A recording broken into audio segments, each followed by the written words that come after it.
ચોરી અને પ્રાયશ્ચિત એ એક આત્મકથા છે જે ગાંધીજી રચિત છે. તેમનો જન્મ 2 ઓક્ટોબર 1869 પોરબંદરમાં થયો અને મૃત્યુ 30 જાન્યુઆરી 1948 થયું. તેમને બાપુ, રાષ્ટ્રપિતા, મહાત્મા ગાંધી નામનું બિરુદ મળ્યું છે. સત્યના પ્રયોગો એ એમની ખૂબ પ્રસિદ્ધ થયેલી આત્મકથા છે. આ પ્રસંગમાં ગાંધીજીની નિર્ભીકતા, પ્રાયશ્ચિત કરવાની પ્રામાણિકતાની દ્યોતક છે.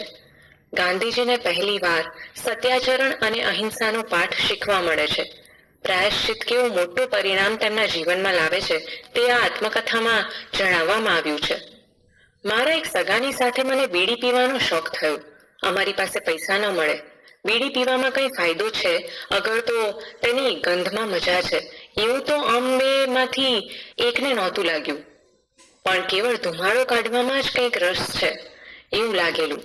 મારા કાકાને બીડી પીવાની ટેવ હતી ને તેમને તથા બીજાને ધુમાડો કાઢતા જોઈ અમને પણ ફૂંકવાની ઈચ્છા થઈ. પૈસા તો ગાંઠે ન મળે એટલે કાકા બીડીના ઠૂંઠા ફેંકી દે તે ચોરવાનું અમે શરૂ કર્યું.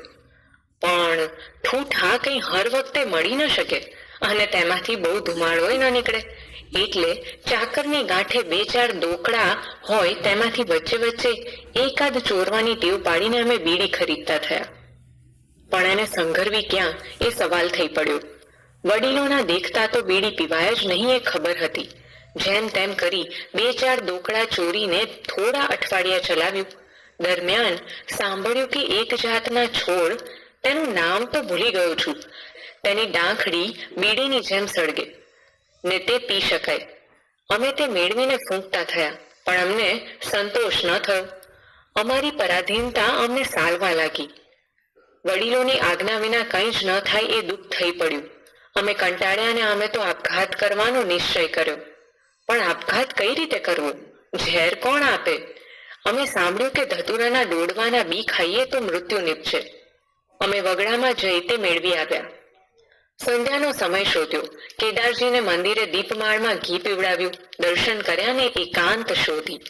પણ ઝેર ખાવાની હિંમત ન ચાલે, તુરંત મૃત્યુ નહીં થાય તો મરીને શું લાભ?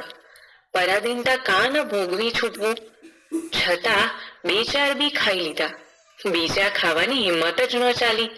બંને મોતથી ડર્યા અને રામજીને મંદિર જઈ દર્શન કરી શાંત થઈ જવું ને આપઘાતની વાત ભૂલી જવી એવો ઠરાવ કર્યો. હું સમજ્યો કે આપઘાતનો વિચાર કરવો સહેલો છે, આપઘાત કરવો સહેલો નથી. આથી જ્યારે કોઈ આપઘાત કરવાની ધમકી આપે છે ત્યારે તેની મારા ઉપર બહુ ઓછી અસર થાય છે, અથવા મુદ્દલ થતી જ નથી એમ કહું તો ચાલે. આ આપઘાતના વિચારનું પરિણામ એ આવ્યું કે અમે બંને એઠી બીડી ચોરીને પીવાની તેમજ નોકરના દોકડા ચોરવાની ને તેમાંથી બીડી લઈ ફૂંકવાની ટેવ ભૂલી જ ગયા. મોટપણે બીડી પીવાની ઈચ્છા જ મને કદી નથી થઈ અને એ ટેવ જંગલી, ગંદી ને હાનિકારક છે એમ મેં સદાય માન્યું છે. બીડીનો આટલો જબરદસ્ત શોખ દુનિયામાં કેમ છે એ સમજવાની શક્તિ હું કદી મેળવી શક્યો નથી. જે આગગાડીના ડબ્બામાં ઘણી બીડી ફૂંકાતી હોય ત્યાં બેસવું મને ભારે થઈ પડે છે ને તેના ધુમાડાથી હું ગુંગળાઈ જાઉં છું. બીડીઓના ઠૂંઠા ચોરવા અને તેને અંગે ચાકરના દોકડા ચોરવા એ દોષના કરતા બીજો એક ચોરીનો દોષ જે મારાથી થયો તેને હું વધારે ગંભીર ગણું છું. બીડીનો દોષ થયો ત્યારે ઉંમર 12-13 વર્ષની હશે, કદાચ તેથી ઓછી.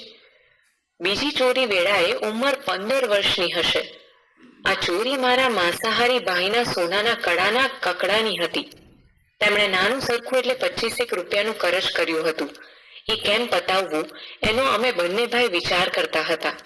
મારા ભાઈને હાથે સોનાનું નક્કર કડું હતું. તેમાંથી 1 તોલો સોનું કાપવું મુશ્કેલ નહોતું. કડું કપાયું, કરજ ફીટ્યું, પણ મારે સારું આ વાત અસહ્ય થઈ પડી. હવે પછી ચોરી ન જ કરવાનો મેં નિશ્ચય કર્યો. પિતાજીની પાસે કબૂલ પણ કરી દેવું જોઈએ એમ લાગ્યું. જીભ તો ન ઉપડે. પિતાજી પોતે મને મારશે એવો ભય તો ન જ હતો. તેમણે કોઈ દિવસ અમને એકે ભાઈને તાડન કર્યું હોય એવું મને સ્મરણ નથી.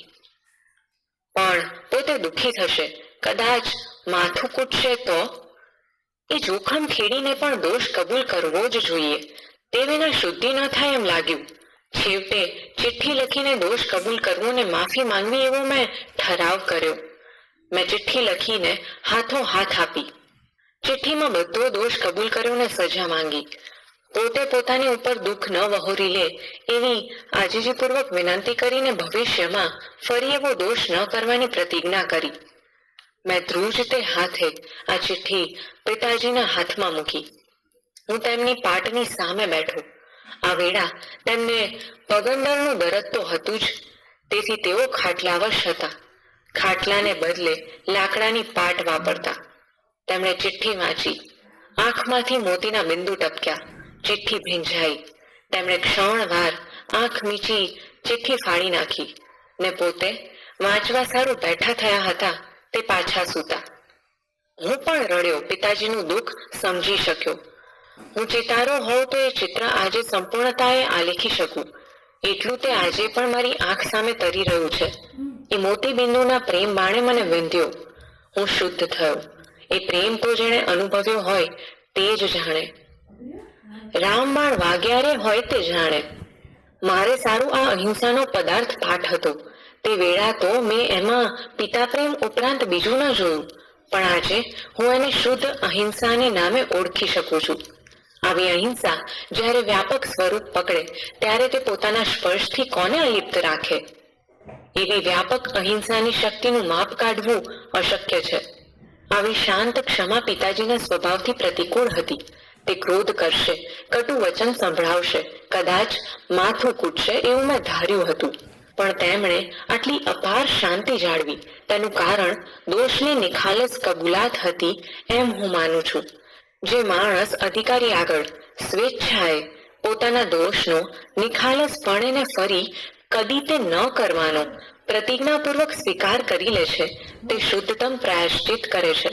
હું જાણું છું કે મારા એકરારથી પિતાજી મારે વિશે નિર્ભય થયા ને તેમનો મહાપ્રેમ વૃદ્ધિ પામ્યો.